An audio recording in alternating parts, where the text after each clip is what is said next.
Yeah, this is my e-revo 1/16 scale, and I bought it brushed, but I put a new brushless mount and my motor mount and plate, and basically all this stuff's cooling, so gets very good airflow. And then I bought this Integy motor mount with a motor heatsink, which helps the cooling fan helps get hot air out and keeps the temperature really well.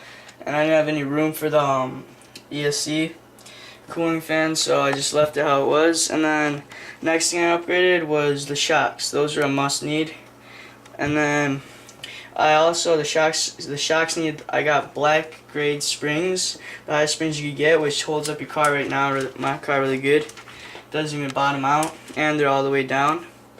Then I also got the push rods and turnbuckles, all titanium. Helps it a lot. Keeps the steering nice. And then went to the skate park, broke this assembly because I went off ramps and crap. Recommend the RPM A-arms whole set. Probably gonna get it for the back when it breaks. And the best part about it is it keeps your whole car. If it breaks, you can just replace it, but I highly doubt it's gonna break. And then I also got RPM front and back bumpers. Helps it keeps, because those little crappy bumpers in the front just don't protect anything, so I got this nice bumper. It helps everything out. And then I tried out dual servos. Did not work at all, because when you're driving you always have to adjust it on your remote right here. You have to adjust the steering because the two servos fight each other, which makes it glitch and turn all the time. So I would not recommend getting dual servos, even how much pounds of force they have. And then I also got bigger tires. These little things, they work good, but the power of the motor just makes the glue come off. And then, but these I believe are Bandit tires. And if you want to run bigger tires, you gotta take all this off and adjust your slippery clutch, which is inside there. You just gotta tighten and bolt, because the more the slips, the less torque you have, so it's gonna be bad for like wheelies. But then I also got the tires because it looks badass with the shell, you know, it's big tires. And then I also got these right here, these plates. These little things, they like crack right there, it's cracking.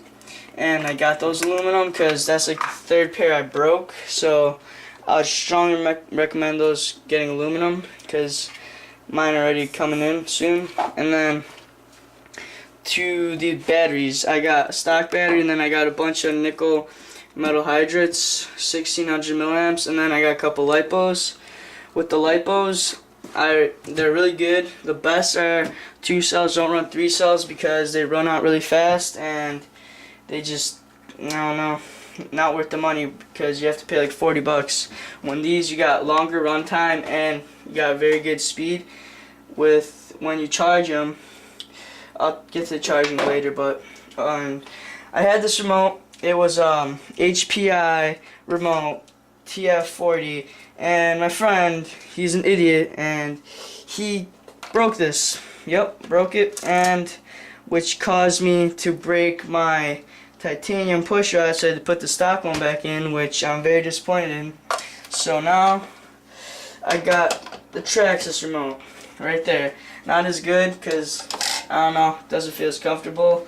And then spray painted my shell, along with taking my whole car apart and getting my whole chassis black. I got my chassis back black, and everything's black, so it looks pretty badass. With the I would strongly recommend getting these, like, I don't know what they're called, like buckles or whatever. And then I would strongly recommend those getting aluminum, because these little screws just pop out and then just your turnbuckles fall out, so annoying. And I would recommend getting these nut holders over here that mount the wheels. I would recommend those getting RPM.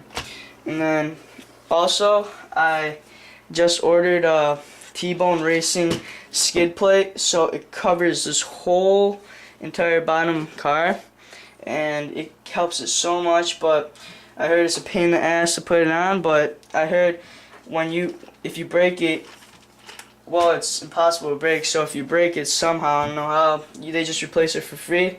But it's really nice plastic, really heavy duty plastic, comes with a wheelie bar.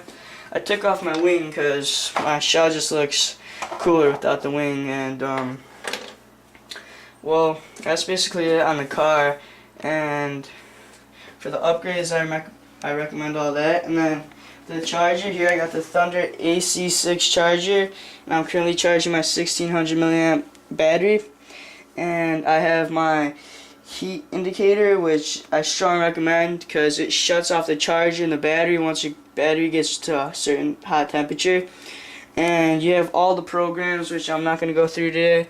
You just have, it could charge up to 6 cells, and then the rest is basic. And then I got it hooked up to my computer so I could charge, so I could get everything. I got all the scales, and when I'm just online searching the web, Facebook or whatever, I just check up on this. And then right here it charges every single cell at a certain point, so it just keeps that flowing at the same point. And then right here it shows the heat. As you can see, it just goes straight, no rise heat, no nothing. And then the voltage is basically the same going down, and then the capacity, the milliamps charging, are going up as usual. And then if you have a detail window, you can see how the voltage is started rapidly from charging and then goes nice and straight. So pretty handy. Got everything. You could charge any battery from NiCad to nickel metal hydride to LiPo. And then for the LiPos, you got right here, you got 6 you could charge up to 2 from 6 cells.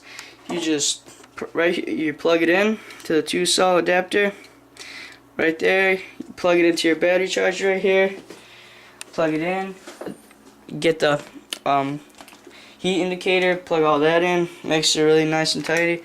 So like all that stuff people say about LiPos blowing up, well, I find that kind of not right, because as long as you have a good charger, it's always good. And with the LiPos, I always charge them at what's it called? I just lost my words, but like balance them. Yeah, there you go. You balance them, because in that charger is a built-in balancer, so I balance every single cell exactly according to how it's supposed to be, and everything works out good. And I would stay away from skate parks, but as how fun they are, they just destroy your cars. But I still go to them, so just have fun, but just torture your moms for money when you need upgraded parts. And that's it for now. That's all I know for now. Well, I'll keep you updated on anything else I need to know. And here, I like broke 6 of these already, like little A-arms, these cheap little stock ones. So these, look at the size difference in these, like they're just completely like different. These are like a couple millimeters thicker. And yep, that's basically it for today. So take care, guys.